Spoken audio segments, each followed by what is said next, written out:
बाबा गुरु घासीदास बाबा के पावन भूमि गिरौदपुरी धाम हाँ छत्तीसगढ़ ही नहीं बल्कि देश विदेश में एक अलग पहचान रखते।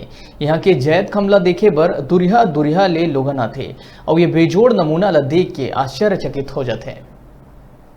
प्राकृतिक प्रेमी मन बर एक से धाम हवय जेला कहिथे गिरौदपुरी धाम, जो बलौदाबाजार जिला स्थित 55 किलोमीटर दूरी में हवय गिरौदपुरी धाम। गिरौदपुरी बलौदाबाजार जिला में स्थित जेमा हर साल 18 दिसंबर के जयंती के रूप में लोगन मन मनाथे।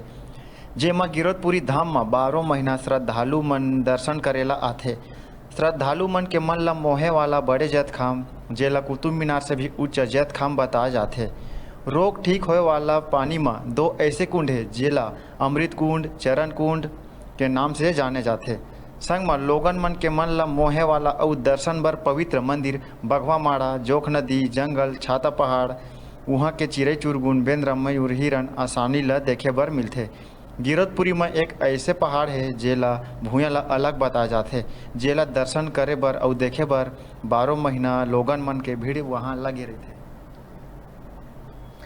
छोटे से ब्रेक बर यहाँ रुका था, फिर आप मन बने रहो हमारे संग, देखते रहो न्यूज़ 36 छत्तीसगढ़ के आवाज।